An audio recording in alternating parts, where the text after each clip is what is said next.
Seeing the lifeless old man in front of him, he just thought, my grandfather died. His grandfather really died horribly, because he died with his body split into two, but tears did not appear in his eyes at all when he witnessed it. He also did not feel sad at all, even though he was the only family he had. He also apathetically looked at the house that had now been devoured by fire. A little flashback about the boy who had been living with his grandfather. He looked happy after successfully finding and picking the spirit connection herb. He then happily told it to his grandfather. Seeing it, his grandfather praised him. The boy said that he was looking in the east as his grandfather said, and that's where he found it. After seeing clearly the spirit connection herb that his grandson picked in his basket, the grandfather was surprised because it was quite large. They would receive at least 5 nyang for it.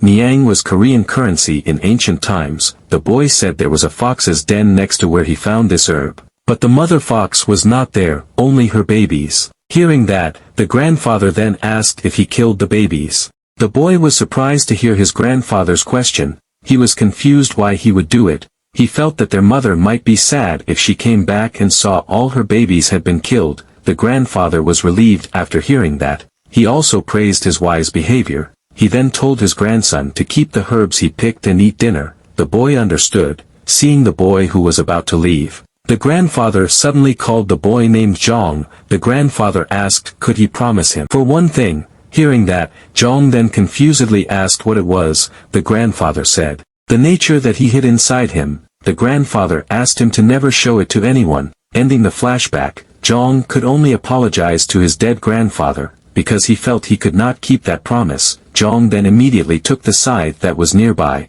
and rushed in a direction with a feeling of anger. Jeongyang Province, a city located near where Jeong and his grandfather lived. A horse-drawn carriage was seen, which held prisoners. Seeing the scene, the residents there were gossiping about it. They were all petty criminals and mountain bandits. They then cursed and called them useless bastards. While they were cursing the prisoners, they were then surprised when the confinement was run by the carriage that only held one person. They then confusedly asked who this person was. Why did he get the carriage for himself? In a pub located nearby, a mysterious man was seen, who seemed to be watching Jeong, who was locked up. Seeing the scene, the man said that he was young, maybe the same age as the young master. Hearing the words of the man, his friend then said that they should not underestimate him just because he was young. He might be the worst among the prisoners. The man did not refute the words of his friend. He felt that was why he got the carriage just for himself, even though the man said so, but his friend knew that he might not really be afraid because he was part of the Murim. He then called the waitress and asked her to add to his drink. He continued, he might be surprised if he told him how many people he had killed with his scythe. People call him Scythe Killer Demon. Hearing that, the man then knew that it was just a murder case. Seeing his perfunctory response, he then could only sigh while asking him not to be like that. Ending his basics, he then asked, what kind of request did he have this time? The man replied he needed to hire someone young, someone that no one would care if he had to die.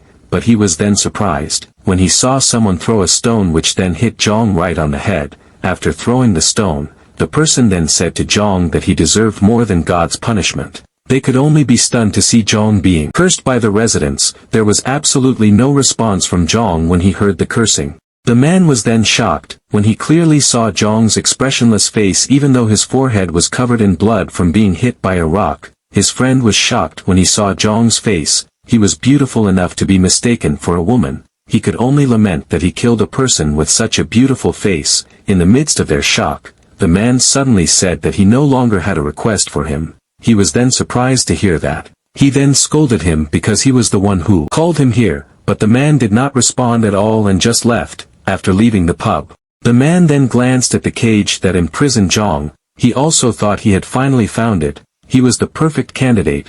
The inner palace of Gyeongyang Province, Golden Jade Hall. There were guards who were patrolling and guarding the newly imprisoned prisoners. There was also Jeong. Jeong thought he was too rash. He then recalled the incident shortly before he was arrested. At that time he was facing someone with a scar over his left eye, with a big grin on his face. The man then praised him. He wondered who was following them, but he didn't expect it to be an unknown boy. When he saw the man, Jeong couldn't help but think he was a monster. He looked very helpless when facing the man. He finally found the person who killed his grandfather. But he was different from the others. He defeated him before he could even do anything, even if he fought with him again. He knew that the result would still be the same. He really couldn't think of a way to kill him. While remembering the words of the man, Jeong then muttered, "Martial arts." He wondered, if he learned martial arts, would he be able to defeat him? But he then asked a more important question, would he even be able to get that chance? He might never get a second chance.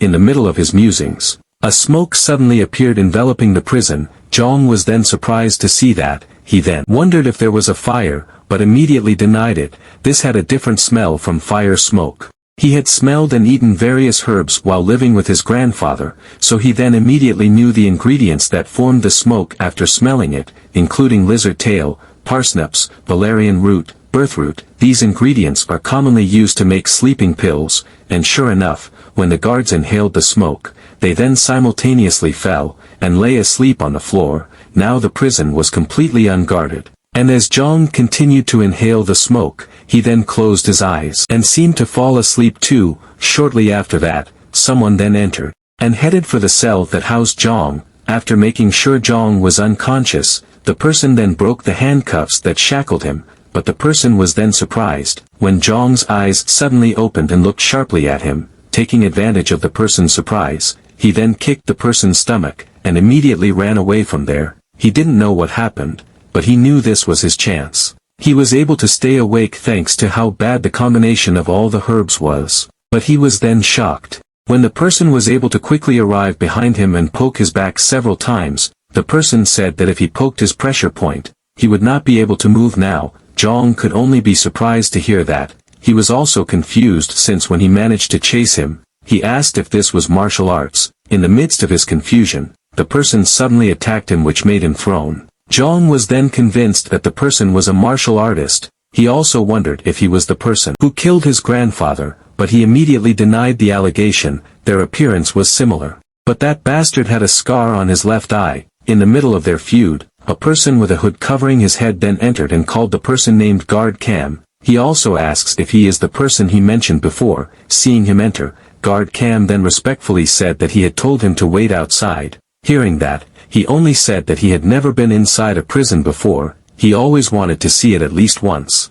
But this was not interesting at all. The smell of this place was very bad. While looking at Jeong, he then asked again if he was the one. He then told Guard Cam to wake him up so he could see his face. He also told him to get him a chair. Hearing that, Guard Cam respectfully replied that he understood, and when Guard Cam leaned Jeong and made him see his face clearly, he then giggled and said that he really looked exactly like him, and when he opened his hood, Jeong was then shocked, because the face of that person was exactly like him. The young master also said that he did not expect someone with the exact same face as him to appear in this situation. Is there any fate more perfect than this? He then giggled because he saw Jeong, who seemed to be equally surprised. While Jeong could only be dumbfounded at that, he heard that he was sentenced to death, drawn and quartered in 2 days. Jeong confirmed it. Hearing that, the young master then felt that life was really unfair. They were born with the same face, but he was a young master, while Jeong was a prisoner with a death sentence. Jeong could only be silent hearing that.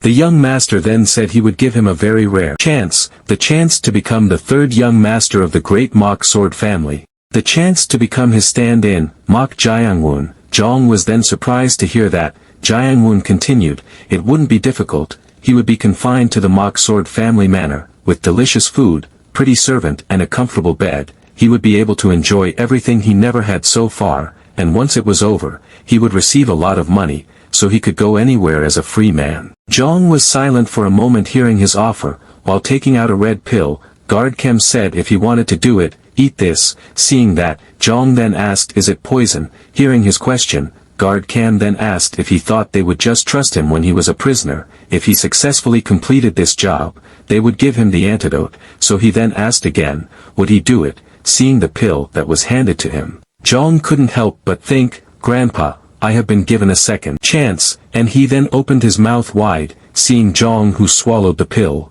Gyeongwoon then smiled happily, a chance to get revenge. After swallowing the pill, Jeong then asked if he would really give him that chance. Seeing that, Gyeongwoon also praised his wise choice. He then told Guard Cam to release his pressure point seal along with the handcuffs. Now, Guard Kem understood, and he then pierced Jeong again to release the seals, and release the handcuffs that shackled his hands. Jeong sighed with relief after finally being able to move freely. Guard Kem then said he would show the way, and asked them to follow behind. Jeong understood. He then told Jeong to walk in front of him. After Guard Kem opened the door and lurked for a while to make sure they were safe, he then told them to follow him carefully, but when he looked back, a very surprising scene was then seen. Jeong with a wide smile suddenly killed Jeong. Guard Kem were then shocked and panicked to see it. After killing him, Jeong then let go of Jeong just like that, which made him fall to the ground. He then pretended to be confused and surprised, then asked Guard Kem, "Now what?" With a psychopathic smile,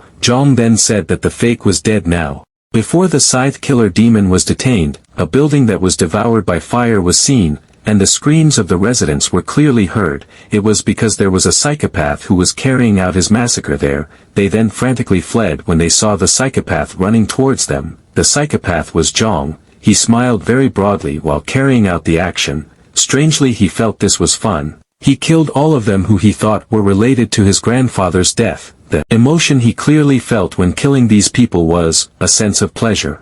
He then recalled the words of his grandfather who asked him to never show anyone the true nature he hid in himself. Remembering that, he pondered for a moment. He also wondered what kind of expression he showed. When he killed them all, did I smile? He smiled very wide. Euphoria could be seen clearly in his eyes when he did the action. He then wondered if this was his true nature that his grandfather meant. Seeing Jeong who was slowly approaching towards him, one of the surviving men then frantically told him to back off, but Jeong didn't care about the man's fear at all. He asked if his true nature was evil, but he then decided not to care too much. For now, he would just kill them. But when Jeong was about to behead the man using his scythe, he was suddenly kicked by someone, which made him bounce against the wall. Jeong then groaned in pain after hitting the wall. The man who kicked him earlier looked surprised when he saw him still able to get up. He was quite impressed to see him still alive after receiving his attack, even though he wasn't dead, but the injuries he received didn't seem to be small. He could only curse at the man silently. But he realized that the man was a dangerous person. The man then slowly walked towards him. He said, "It seems like you haven't even learned martial arts, but you can survive my deadly attack." A very strong pressure was suddenly released from the man, and as Jeong was overwhelmed by the pressure released by the man, his neck was suddenly strangled before he could even react. He was shocked by how fast the man was. Before he was far away from her, but he closed the distance in an instant. He wondered if he was human. The man found this interesting. He wondered who was following them. But it turned out to be a boy who hadn't even learned martial arts. Jeong was then shocked to hear that. He was shocked when he heard the man realized that he had been following him, but before he could even ask that, the man had already stabbed his body with a sword. Jeong vomited a mouthful of blood from the attack. A boy who could survive his deadly attack despite not being trained in martial arts. The man thought he'd better kill him now. And he then again thrust his sword through his body. He also suggested he shouldn't go around killing people. He ended up shortening his own life. He should just live quietly. Just before Jeong lost consciousness, he thought, "I was defeated easily." After finally finding the person who killed my grandfather, he also wondered if he would die like this, and when he arrived at the prison, Jeong realized that he was not dead, but he would soon be killed. He also thought, if he was given another chance, he would not let go. Based on that thought, he then killed Jeong. An expression of disbelief could be clearly seen on the body of the killed Jeong. With a wide smile, he then asked Guard Kem, "What now? The fake is dead now." Guard Kem was then very angry to see that. He then immediately rushed to strangle Jeong. Guard Kem thought his actions were very crazy. He didn't think he dared to kill Jeong. Did he really want to die? Hearing that, there was absolutely no panic seen on Jeong's face. He then asked, "Isn't it just the opposite? A stand-in should replace the original and accept the risk of danger. Blindly obeying the situation will get him killed." He also wondered, how could he be so strong? He couldn't let go of Guard Kem's hands that were choking his neck. Guard Kem then asked if he didn't think about the possibility that he would kill him. Hearing that, Jeong just said, if he wanted to kill him, he would have done it earlier. He thinks he has no attachment to the young master. Guard Kem looked angry hearing that. He then slammed Jeong to the floor. Jeong didn't seem to expect him to suddenly do that. Guard Kem then took out his short sword, and said he would kill him now. Jeong didn't look panicked at all hearing that. He then asked if it was necessary. Guard Cam annoyingly asked why not. Jeong said he drank the poison he gave him. He couldn't live without the antidote. That means he has no choice but to obey him. He asked in a tone to convince him, isn't this a good opportunity for him? The third young master of the Mok Sword family is now his loyal dog. Guard Cam was silent for a moment. Hearing that, he then asked, so he means, she who'd betray the young master and use him as his puppet? Hearing that, Jeong just smiled and did not answer. Guard Cam was silent for a moment seeing that, but then he could only sigh, and he then thrust his sword, in the midst of the silence of the night that enveloped the prison. Even though Guard Cam thrust his sword, but the sword did not hit Jeong, and only hit his side. It was just a bluff from him. Bodyguard Cam then sheathed his sword again, and said, from now on, he is Mok Gyeongwoon. Hearing that, Jeong then smiled broadly because his plan was successful. After they arrived at the Mok Sword family manor, Guard Cam then explained, he would not meet with people from the Mok Sword Manor. Hearing that, Jeong then asked, then this is not too different from being a stand-in, right? Cam bodyguard denied it. He had no right to ask like that after he chose to be a puppet rather than a stand-in. If he was caught, he wouldn't receive the antidote from the poison he drank. Jeong understood. Guard Cam continued, if he disobeyed him or tried to do something, he would kill him immediately. Hearing that, Jeong said that he understood. Looking at his casual attitude, Guard Cam snorted. He felt that he was really a terrible brat. He then gave him some kind of green-colored pill. It was the antidote to the poison. If he didn't take it every 24 hours, the poison would spread throughout HIW body, so he told him to remember that. When the time showed late afternoon, Jeong was seen eating the pill given by Guard Cam. He thought he was lucky.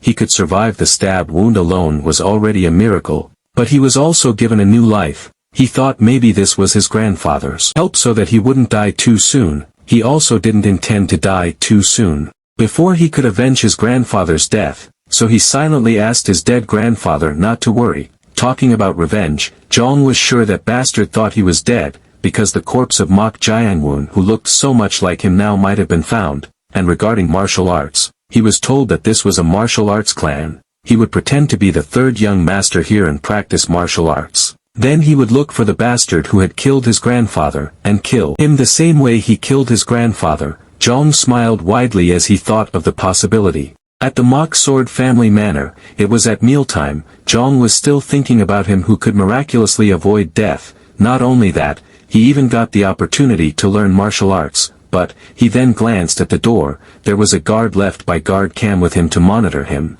That made him disturbed. The guard was the disciple of Guard Cam, Go-chan. He still felt upset when thinking about the incident at that time.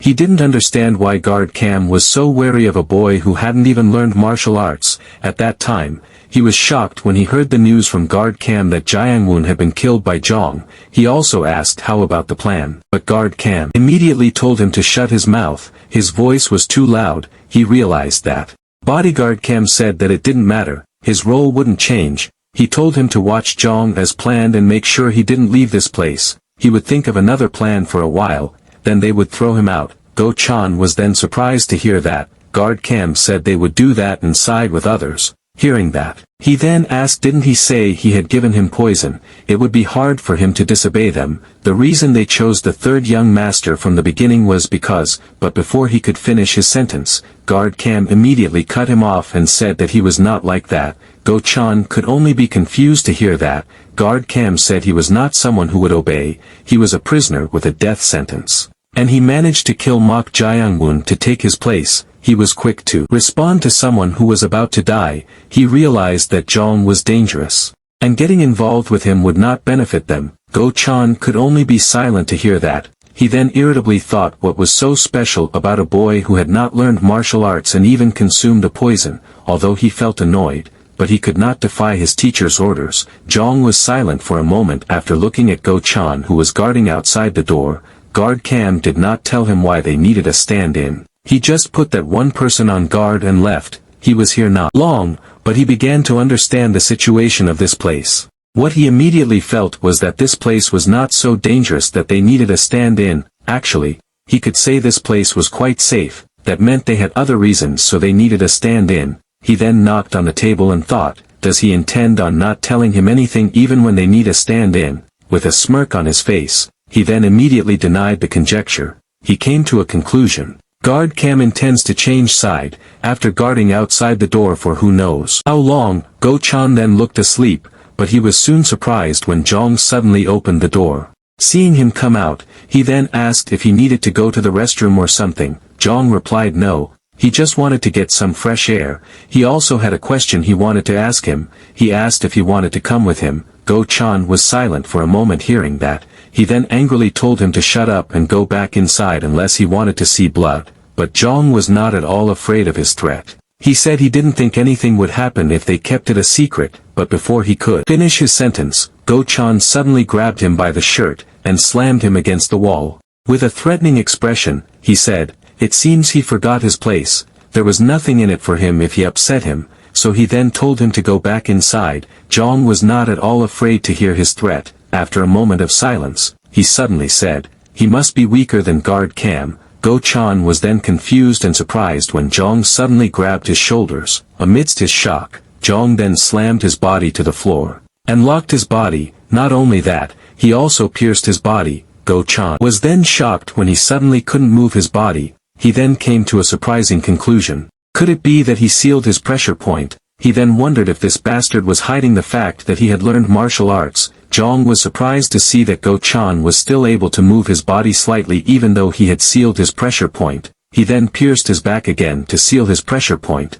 He was confused if he did it wrong. He was just copying what Guard Cam did before, but this really wasn't that easy. Go-chan was then shocked to hear that. He was surprised to hear that Jeong could seal a person's pressure point just by witnessing it once.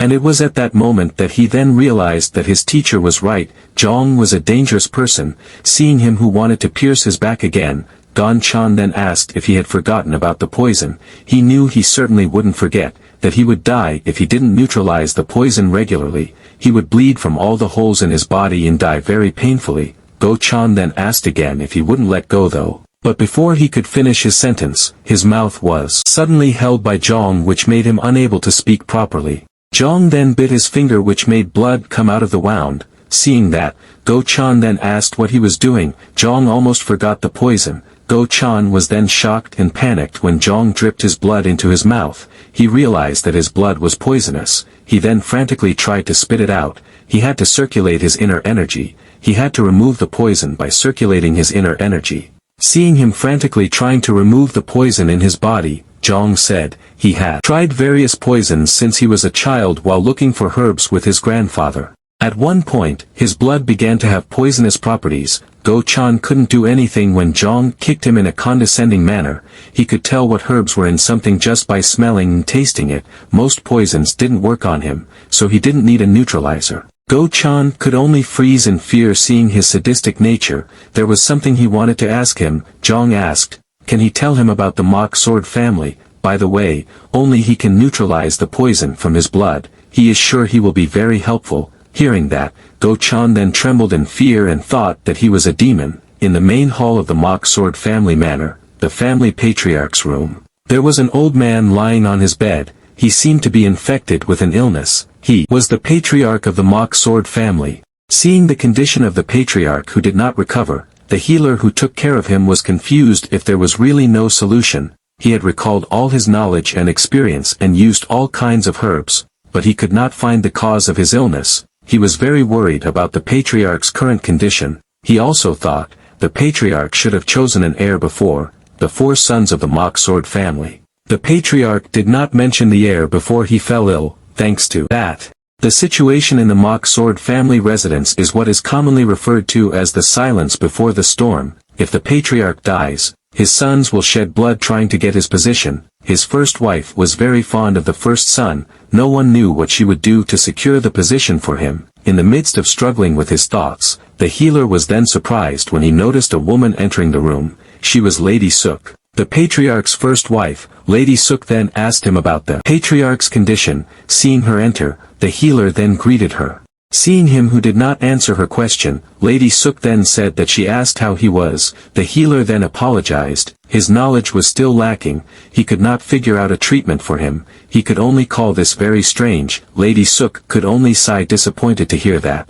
but she also expected it to be like this. Everyone called it a mysterious illness because they could not explain it. She thought there was no other choice but shamanistic arts. The healer was then surprised to hear that. He then told her that shamanism was nothing but a false belief. How could she do such a thing? Hearing that, with a sharp look at him, Lady Suk then asked, then should she not do anything until her husband died? The healer then frantically said that was not what he meant. Lady Suk said she did not want to hear it any longer. She had already called a shaman who could handle unidentified illness, so she then invited the doctor to leave. The doctor still wanted to try to convince her, but the servants then let him out. They were going to make the shaman handle the patriarch's illness, so she then told the servants not to let anyone into the main hall. Not even a single soul. I guess that was the situation of the Mok Sword family at the moment. Hearing the story, Jeong finally understood the situation a little. He then invited Go-chan to get out of this. Go-chan was then surprised to hear that and confusedly asked where. Jeong did not answer his question and instead asked him back. What did he think? While looking towards the main hall, Jeong said he would meet the patriarch. Go-chan could only be stunned to hear that.